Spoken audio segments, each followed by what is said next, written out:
Hey everyone, welcome back to the channel. I am currently working on the Electrical Achievement Program certificate through the NMRA and decided that I would film what I have and kind of document what I'm doing and then present it to my AP chairman, and if it counts towards it, great. If he needs to actually come and see the layout, then that also works too. But I figured I would at least document it, show everybody what I'm doing, and kind of go from there. So the first thing is you need to have two trains that are running simultaneously. The layout is a little dirty on the outer loop with some of the stuff I've been working on, and so I'm just going to use the inner loop here of the Salt Lake routes that I began with and show that I've got two trains that'll run simultaneously.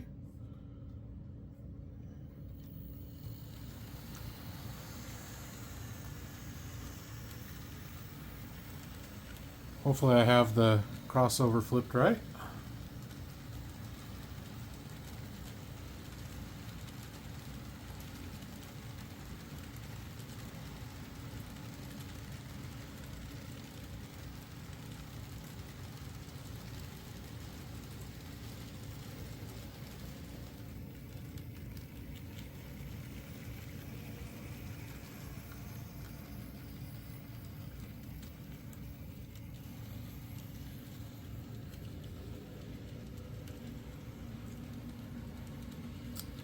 So there is that requirement. Let me move the camera to the next spot and we'll film from there. Okay, the next requirement is having gaps and essentially blocks to do some troubleshooting, as I am using DCC. So here is a picture of the layout and what's going on with that. The blue lines that you can see are where I have isolating joiners in. You can see where I have my blocks labeled, and then all of the red dots and the one red line, since it looked a lot neater than trying to line up dots, is where my feeders are at. Then you also need to have a reversing loop Y turntable or transfer table. And as you can see back with this picture, or in this spot, I actually have the Y done up that is on the layout. And we'll get that set that way. The other thing is, I know I've shown that I use engine driver to control the trains, but I also have, just the power cab, and that's where the, power to layout is coming from. Let's see. Oh, I don't want that one. I want this. So for this, let's kill two birds with one stone with this. Show the Y, but also the grade crossing that I have going right through here. So we'll get that going.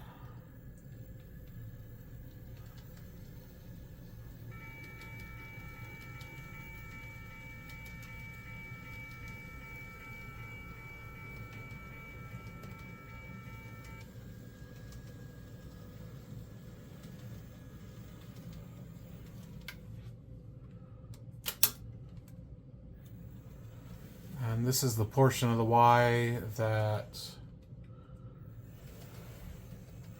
is the same polarity as the outer loop. The auto reverser is on the other leg. We'll stop that just on the other side of the switch. Let me go flip it and then I'll be right back. Okay, I flipped the back leg. And let's bring this on through.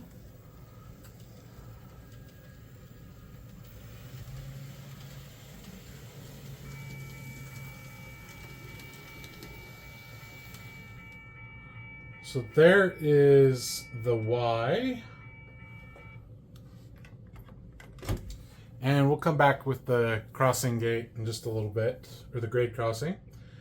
So that is that. Let's move to the next spot for the next requirement. All right, the next one is you have to have one passing siding. And since I've got a train parked here on the main, or off of the main, I should say, on the passing siding, I figured this was the best place to use. So the work train is on the passing siding. Guess I should show here where it comes off of the main. Here's the double main with the concrete ties.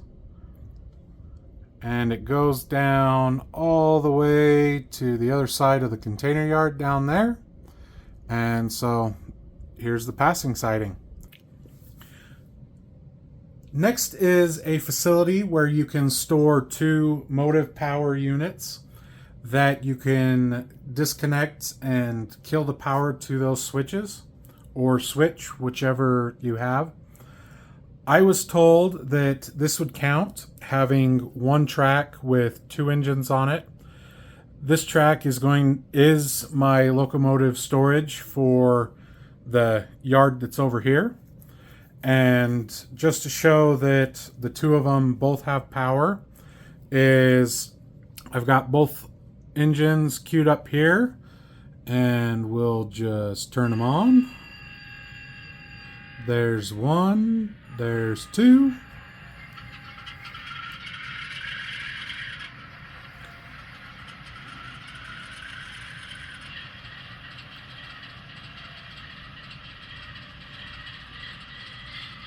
There's both lights to see. And I chose sound units for this because I figured it was going to be easiest to show that I can kill the power because it gets quiet again. So there is my engine facility for 2 locomotives that aren't being used. Okay, yeah, get to see the mess that I've got on my outer mains, just a couple of trains I haven't got put away yet. And sorry for the shaky of this. I needed to hold the camera for it just with the way the track is, and one of the trains is here for the main. But you need to show or have a yard in with the layout that has a minimum of 3 tracks.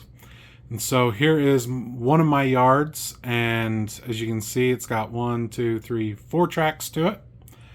The other thing is that it has to have a switching lead that is independent from the main and you won't foul it. This is my longest track that will be ever needing to accommodate with switching. And this is essentially where the lead starts for that, is right there. And it goes all the way over to here, just on essentially right there in between the 2 Mediterranean containers there. So it is, the lead is longer than the longest track there, and when you're pulling cars out, you'll just be putting them on where these Southern Pacific engines are at, and even here where these cabooses are at. So plenty of room for that, and you don't foul the main.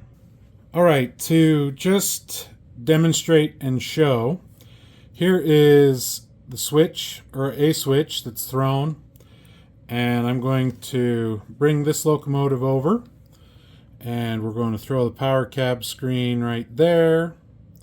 No, we're not. We're going to put, well, I don't know where to put it. We'll just do this. Yeah, it's upside down. Oh well. But this is showing the trip protection that I've got. Once the trucks hit the frog, it's going to be reverse polarity on the frog at least. So we'll do that and trip the system. And as you can see, it boots back up. It'll trip again because I still have it. And we'll push the engine back.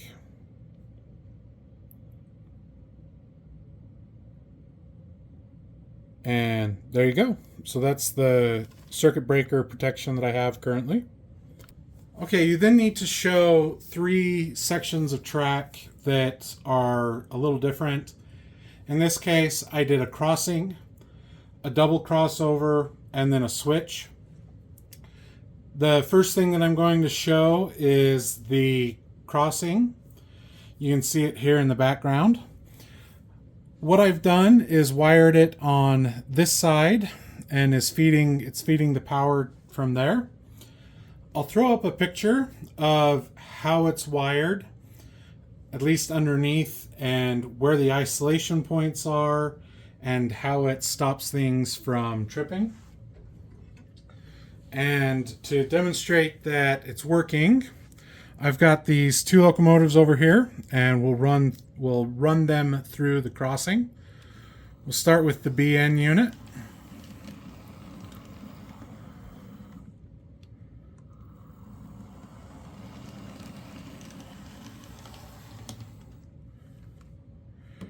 And then we'll do the UP Heritage over there.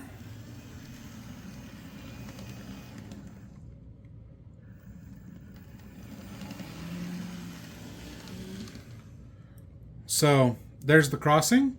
We'll move over to the turnout and the double crossing here and get those out of the way. So first we'll start with the switch or the turnout, whatever you want to call it, with Cato unit track, which is what I have. You feed from the single side and it'll power route whichever way the turnout is thrown to the frog.